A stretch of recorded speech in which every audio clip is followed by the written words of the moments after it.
السلام علیکم ویورز، کیسے ہیں آپ؟ میں آپ کے ساتھ انجلین ایک نئی ویڈیو کے ساتھ حاضر ہوں۔ آج کا جو میرا ٹاپک ہے وہ ہے جو ڈیورس ہو جاتی ہیں بچیاں جن کو، اور جو ویڈو ہوتی ہیں، میں آج ان پہ یہ ٹاپک میرا ہے، کیونکہ میرا بہت زیادہ میں دیکھتی ہوں آج کل کے جو ماحول میں جو رویہ ان لوگوں کے ساتھ ہوتا ہے وہ بہت ڈسآرڈرڈ ہے۔ مجھے تو یہ سمجھ نہیں آتا، یہ قدرت کی طرف سے ہے۔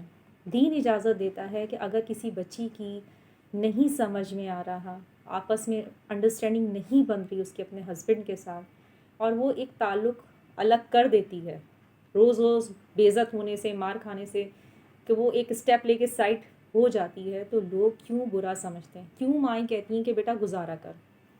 کیوں مائیں کہتی ہیں کہ نہیں بیٹا کوئی بات نہیں، تیرے پیچھے بہن بھائی بیٹھے، اگر تم گھر میں آ کے بیٹھ گئی تمہاری وجہ سے بہن بھائیوں کا رشتہ نہیں ہوگا؟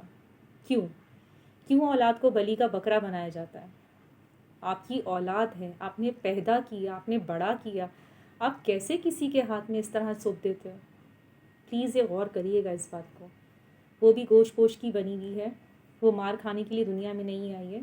کیا پتہ اللہ پاک نے اس کے لیے اتنے اچھے وسائل آگے رکھے ہوں کہ وہ بہت کامیاب ایک زندگی گزار سکتی ہے۔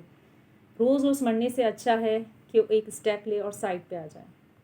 اب وہ سائڈ پہ آ تو جاتی ہے اسٹیپ لے کے، جو گھر والے اس کے ساتھ رویہ کرتے ہیں، کوئی شادی ہو رہی ہے، کوئی تقریبات ہو رہے ہیں، تو ان کو سمجھا جاتا ہے کہ اچھوت ہیں، ان کو نہیں بٹھایا جائے، تو وہ اس کو جو ہے وہ نہیں بٹھاتے اپنے ساتھ کسی اوکیزن میں، کہ نہیں یار کوئی منوسیت نہیں ہو۔ ہم لوگ کہنے کو تو مسلمان ہیں، لیکن ہمارا اندر کا عقیدہ کیا ہے ہی نہیں کوئی عقیدہ۔ ہم لوگ اتنے زیادہ اپنے آپ کو دین سے دور کر دیا کہ ہم دین کے احکامات کو سمجھتے ہی نہیں ہیں۔ اب جو ویڈو گھر میں آ کے بیٹھتی ہے، اس کی اگر کوئی اسے پسند کرتا ہے اور اسے کہے گا کہ میں آپ سے شادی کرنا چاہتا ہوں، وہ منع کر دے گی، تو اس پہ غلط غلط الزام لگانے لوگ شروع ہو جائیں گے کہ یہ تو ایسی تھی، اس کا میاں شاید اس وجہ سے چلا گیا، یہ اس کے ساتھ نبھاتی نہیں تھی، اس کو تنگ کرتی تھی، ٹینشن دیتی تھی، اس طرح کے سوال۔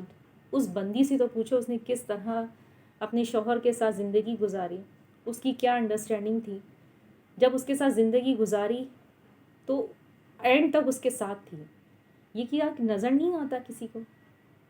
اب جب وہ گھر پہ آتی ہے اپنے بچوں کے ساتھ، تو ماں باپ اس کو وہ رسپانس نہیں دیتے، بھائی وہ رسپانس بچوں کو نہیں دیتے۔ مطلب کیوں ہے ایسا؟ کیوں کمتر سمجھتے ہیں لوگ ان لوگوں کو؟ یہ بھی ہماری دنیا کا ایک حصہ ہے۔ دین میں تو کہا گیا کہ کوئی بیٹی طلاق لے کے گھر پہ آ جائے یا کوئی بیوہ ہو کے آ جائے، بہترین اول صدقہ ہے یہ، آپ جب اس کے آپ پوری ذمہ داریاں اٹھاؤ گے۔ آپ لوگ کیوں اپنی ذمہ داریوں سے بھاگتے ہو؟ آپ لوگ یہ کیوں سمجھتے ہو کہ آپ کے پاس رزق کی تنگی ہے؟ اللہ تعالیٰ خود دے گا آپ کو، آپ بھروسہ تو رکھو اپنے رب پہ۔ میں آپ کو ایک واقعہ شیئر کرتی ہوں، جو آج کل لوگ کہتے ہیں نا، اگر دیکھیں جو سنگل پیرنٹس ہوتے ہیں یا سنگل وومن ہوتی ہے، اس کو اپنے کاموں کے لیے ہر ایک سے بات کرنا ہے۔ وہ الیکٹریشین سے بھی بات کر رہی ہوگی، وہ پلمبر سے بھی کر رہی ہوگی، وہ آفس میں ہوگی تو اپنے امپلائز سے بھی بات کر رہی ہوگی، تو اس کو یہ کیوں کہا جاتا ہے یہ بیڈ کریکٹر، اس کے افیئر چل رہے ہیں؟ اس کے پاس کیا بہت ٹائم ہے کہ وہ افیئر چلائے گی؟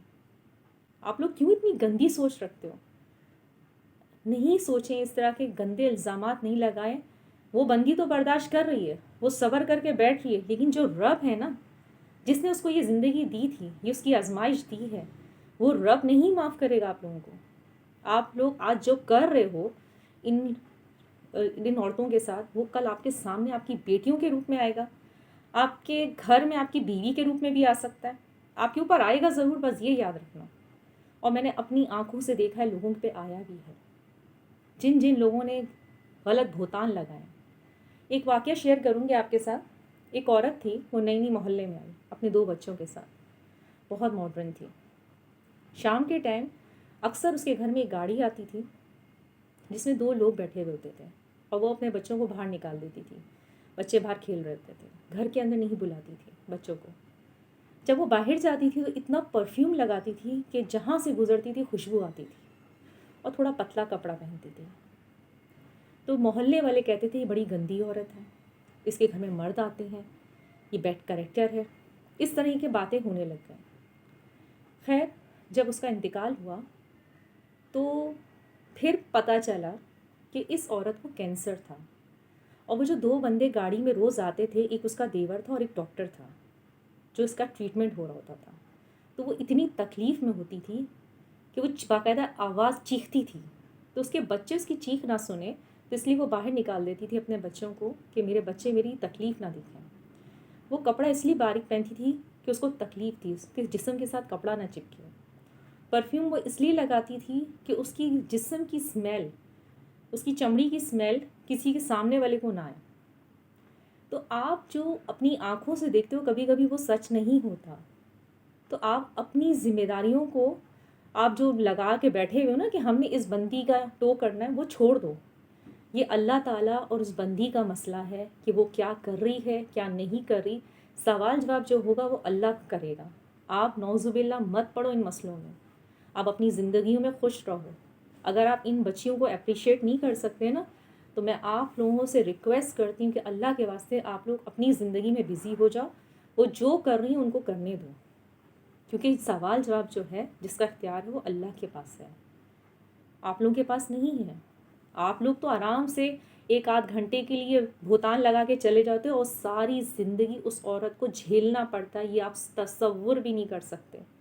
اگر وہ عورت آب زمزم سے بھی نہا کے آ جائے نا، کوئی بھی اس پہ یقین نہیں کرتا، کیونکہ آپ کی لگائی ہوئی آگ بس یہی آپ لوگوں سے ریکویسٹ کروں گی کہ پلیز آپ لوگ اپنی زندگی میں خوش رہیں، ان کو ان کے حال پہ چھوڑ دیں۔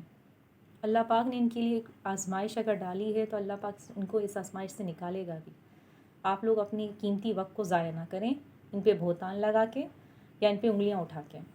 یہ اللہ پاک اور ان کا میٹر ہے، وہ کہاں جا رہے ہیں، کس سے بات کر رہے ہیں، کس سے نہیں کر رہے، کیونکہ سوال جواب کا اختیار صرف اللہ کے پاس ہے، آپ لوگوں کے پاس نہیں ہے۔ تو آپ پلیز تنقید کرنا چھوڑ دیں، اپنی زندگیوں میں خوش رہیں اور ان بیچاریوں کو بھی خوش رہنے دیں جو ایک بہت بڑا غم لے کے بیٹھی ہوئی ہیں۔ ضروری نہیں کہ ہر کوئی آپ لوگوں کو بتائے اپنا غم تو ہی ہو۔ تو بہتان لگانے سے پہلے یہ سوچ لیجئے گا کہ قیامت کے دن جب تک وہ بندی آپ کو معاف نہیں کرے گی آپ آگے نہیں جا سکتے، کیونکہ اللہ پاک شاید آپ لوگوں کو معاف کر دیں، جب تک وہ بندی معاف نہیں کرے گی اللہ پاک آپ لوگوں کو آگے نہیں بڑھنے دیں گے۔ بس یہ یاد رکھیے گا۔ امید کرتی ہوں آج کی ویڈیو آپ کو اچھی لگی ہوگی، دعاؤں میں یاد رکھیے گا۔ اللہ پاک سب کے لیے خیر و عافیت کا معاملہ رکھے۔ اللہ حافظ۔